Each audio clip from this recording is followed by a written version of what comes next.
Those animals which eat only plants and grass are called herbivorous animals. So, what are herbivorous animals? The animals which eat, the animals which eat only plants or grass are called herbivorous animals. So children, these animals particularly eat only plants and grass. That means these animals will depend upon plants and grass for their food. And they will eat leaves of the plants, and some animals eat grass, and some animals will eat plants in this way. So all the herbivorous animals depend upon plants and grass for their food. They will eat only plants and grass. So can you give some examples for herbivorous animals? So that means can you give examples for those animals which will eat plants and grass? So let us try. So what are the examples for herbivorous animals? So the first one is cows. That is cows and buffalo. So children, these animals will eat plants and grass. And also goat, sheep. Children, some of the wild animals. So not only domestic animals, some of the wild animals can also eat only grass and plants. So can you tell me the wild animals which can eat only plants and grass? Yes, there are some wild animals which can eat plants and grass are deer, elephant, horse, rabbit. So children, these are the some wild animals which can eat plants and grass. So these are the some examples for the animals which can eat plants and grass, and these are the examples for domestic animals. So these are the domestic animals which can eat only plants and grass, and these are the wild animals which will eat only plants and grass. So this is about herbivorous animals and the examples for herbivorous animals. Now let us discuss the second type of animals, that is carnivorous animals. So what are carnivorous animals? And let us give some examples for carnivorous animals. So let us see the second type of animals. So the second type of animals are carnivorous animals. So carnivorous animals. So children, what are carnivorous animals? So those animals which will eat only the other animals. That means the flesh of other animals are called carnivorous animals. So the animals which will eat the flesh of other animals are called carnivorous animals. That means these animals depend upon other animals for their food. So they did not eat plants and grass like herbivorous animals. The herbivorous animals only eat grass and plants, whereas the carnivorous animals will eat only the flesh of other animals. That means they depend upon other animals for their food. So can you give examples for the carnivorous animals? So can you give examples? So we have already learned that most of the wild animals will eat the flesh of other animals. So for example, lion. So lion is a wild animal. It eats the flesh of other animals, and also tiger and wolf, polar bear, leopard, etc. So children, So these are the examples. So some examples for the carnivorous animals. So these animals will eat only the flesh of other animals and depend upon other animals for their food, and they did not eat plants and grass like herbivorous animals. So now let us see the third type of animals, that is omnivorous animals. So what are omnivorous animals? So see the third type of animals. So the third type of animals are omnivorous animals. Omnivorous animals. So what are omnivorous animals?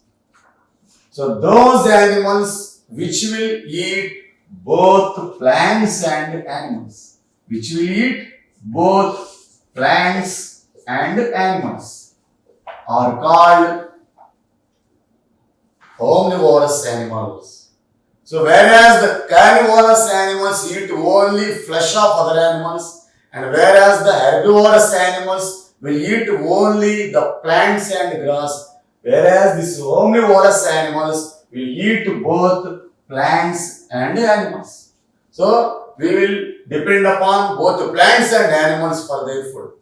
So let us see the examples for omnivorous animals. So can you guess the examples for this type of animals? So let us write the examples for omnivorous animals. So that is crow. So children, crow is a bird, so which will fly in the sky, and its habitat is sky.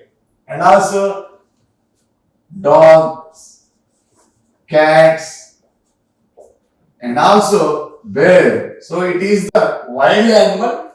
That means this animal, bear, will present in forest, but it can eat both plants and animals. That's why bear is treated as omnivorous animals. And the best example for omnivorous animals are human beings. So human beings are also an example for omnivorous animals because human beings can eat both plants and animals. So children, in this way, we can classify the animals into three types based upon their food habits. First one is herbivorous animals, and the second one is carnivorous animals, and the third one is omnivorous animals. So now, see the children about food chain. So the next topic in this lesson is what is food chain. So children, see food chain. So what is food chain?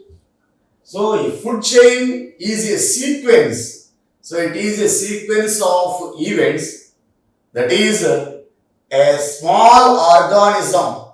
A small organism will be eaten by large living organism, and that large living organism will again eaten by some other large living organism. So in this way, this process continues in our nature, and this sequence and this process is called food chain. So food chain is a sequence in the ecological system, so which shows that a small animal can eat the large animal, and that large animal can be eaten by somewhat large animal, and that animal can be eaten by some other animals. So this is the process, and this process, this sequence is called food chain. For example, if you take grass or plants, so children, in every food chain, so the starting one, the primary living organisms are grass or plants. So every food chain starts with grass or plants. And this grass and plants are eaten by herbivorous animals like goats or sheep or deers.